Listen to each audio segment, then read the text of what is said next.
मैं साफ बात करूंगा, ठीक है, बिल्कुल साफ बात करूंगा। ऑस्ट्रेलिया कल हारा है, मुझे अफसोस हुआ है। ऑस्ट्रेलिया को ये मैच कल का वर्ल्ड कप का जीतना चाहिए था। Australia was going well, score बहुत बिलो पार था, डेफिनेटली था, लेकिन इतना कम स्कोर ऑस्ट्रेलिया ने क्यों बनाया? मेरे ख्याल है टॉस जीत कर जो ऑस्ट्रेलिया ने बॉलिंग की है, बैटिंग की है, टॉस जीत कर जो ऑस्ट्रेलिया ने बैटिंग की है, that was a bad decision. Australia को नहीं लेना चाहिए था, ठीक है।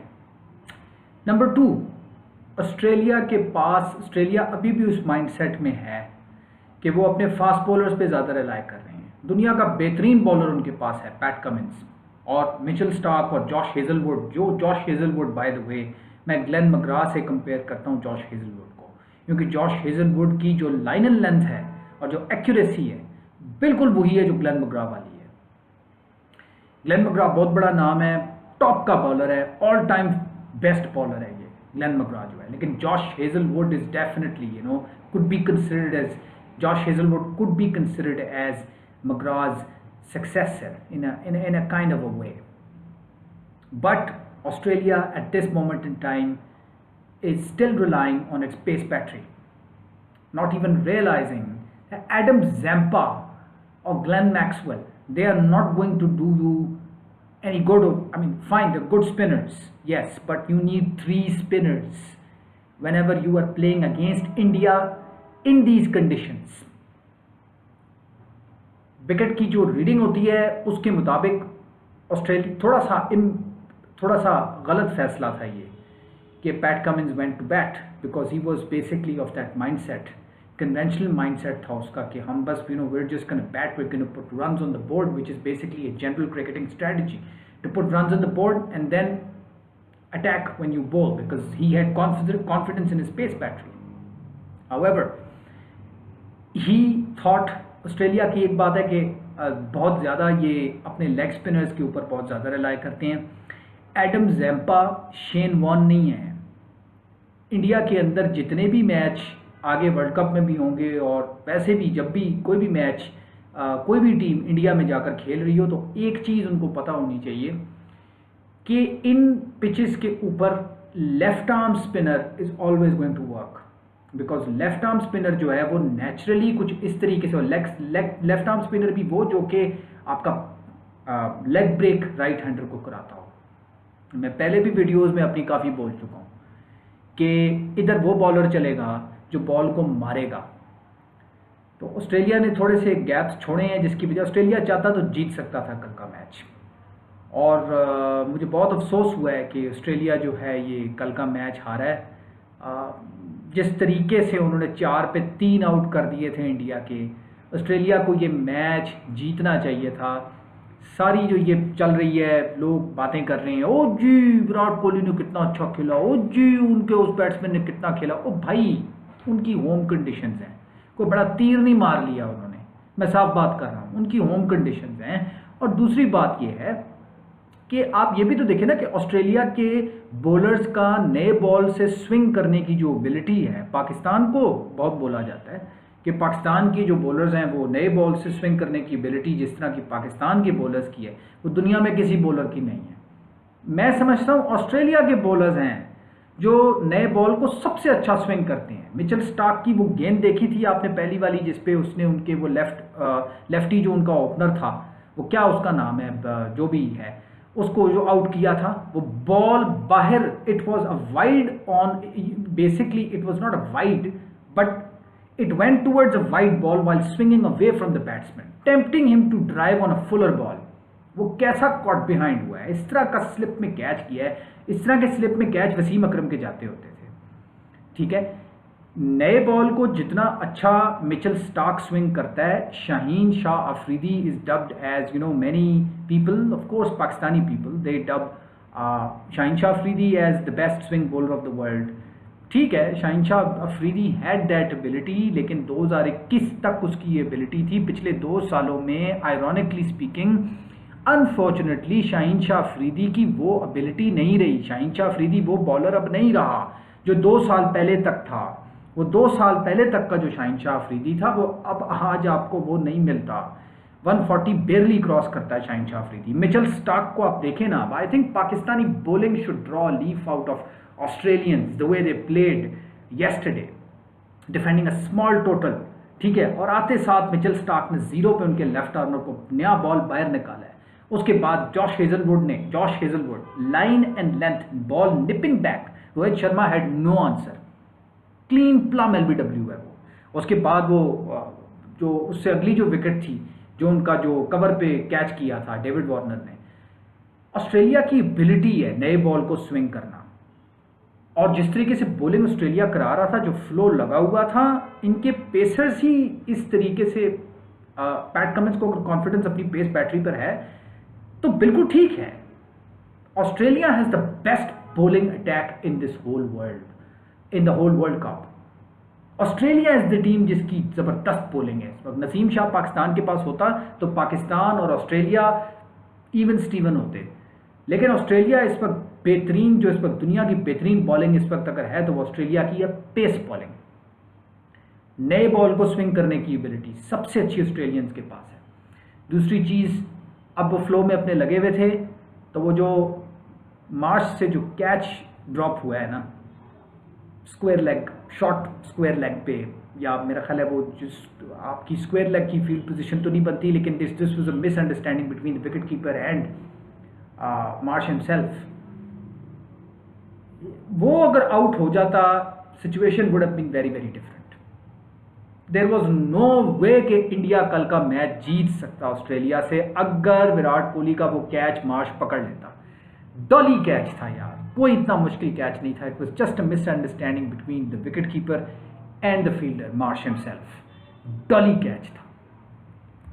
तो मेरा नहीं ख्याल कि जो है बहरहाल ऑस्ट्रेलिया को जीतना चाहिए था कल।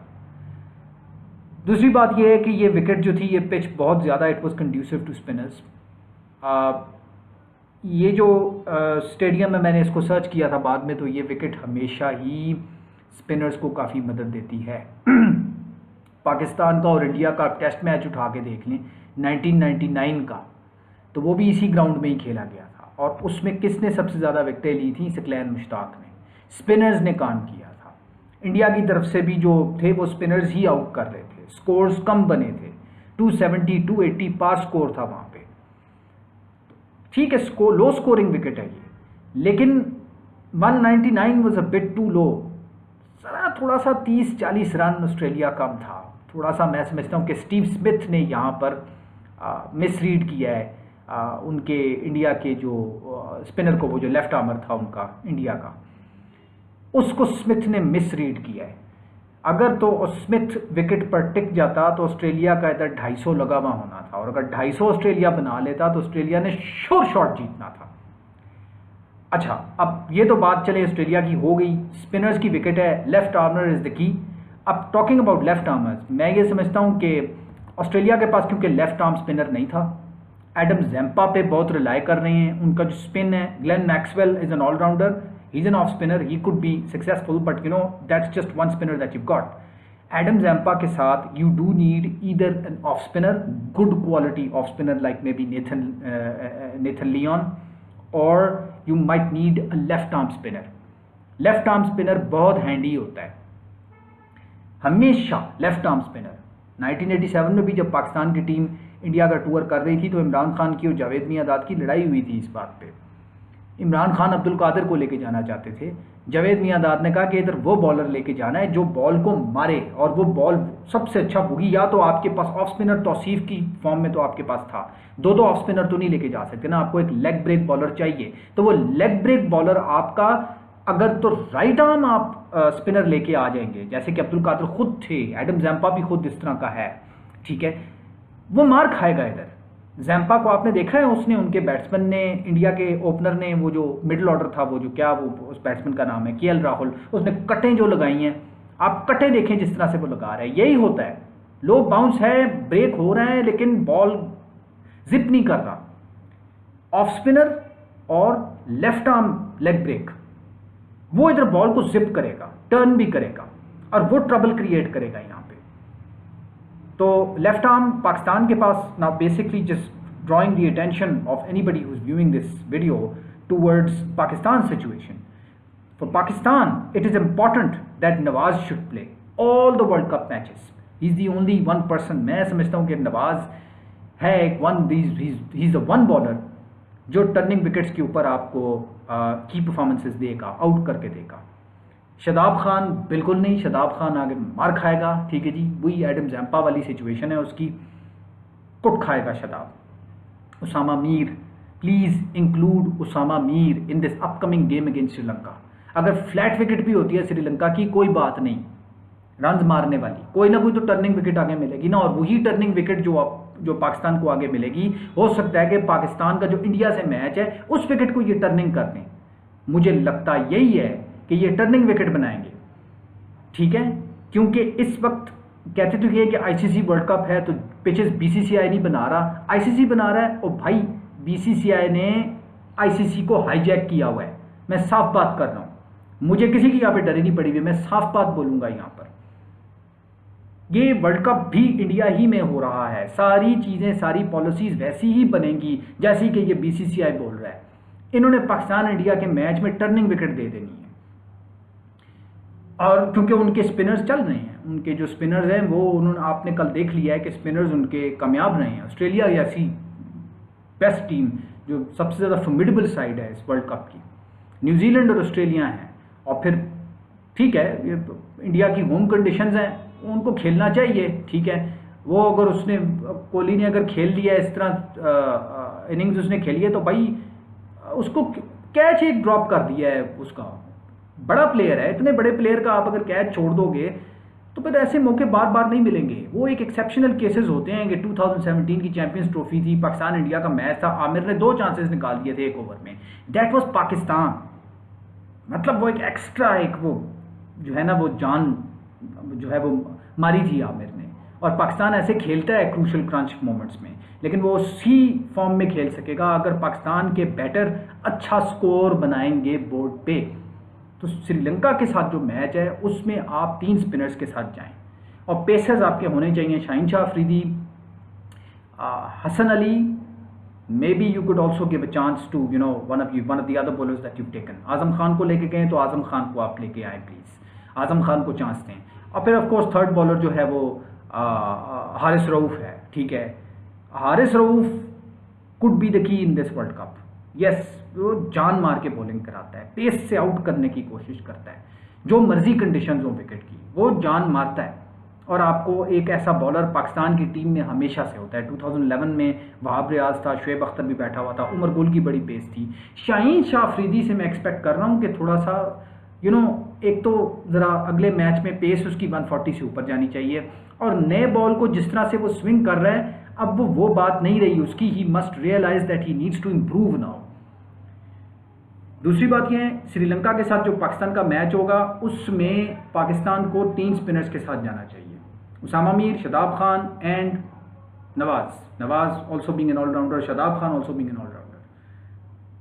और बॉलिंग में ज़रा हसन अली को ज़रा रेस्ट करा दें, अगले मैच में आप ले आएँ आज़म खान को। एक्चुअली ये एक नुकसान हो रहा है नसीम शाह के जाने के बाद कि हमारे पास एक बॉलर जो है वो चला जाता है तो फिर उसको रिप्लेस करना एक मसला पड़ जाता है फिर बाद में कि इंजरी हो गई उस प्लेयर को, अब इसको कैसे रिप्लेस किया जाए। नहीं, उसका एक रिप्लेसमेंट इस लायक तो होना चाहिए ना कि आके कम से कम चलो उस जितना नहीं जिस तरह नया बॉल नसीम शाह स्विंग करता है, आज़म खान को इतना तो इस काबिल बनाना चाहिए था। इन्होंने मैचेस ही उसको कोई नहीं खिलाए, उसको बिठा के रखा है ज़्यादातर।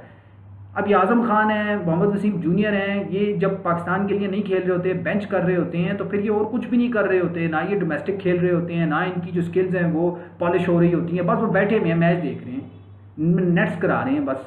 तो कैसे उसकी गेम डेवलप होगी? आप चांस दो बॉलर्स को, आप उसको बनाओ। और मेरा तो ख्याल ये है कि श्रीलंका के मैच में इनको लेके आना चाहिए, they should include Azam Khan in this match, chance दें, या इस मैच में नहीं तो कम से कम चलिए अफगानिस्तान के मैच में तो आप आज़म खान को ज़रूर लेके आएँ, आपको चाहिए। We need all of our bowlers to be tried and tested over here.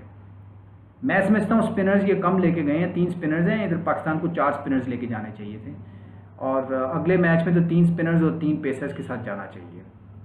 Batsman के ऊपर है कि कहीं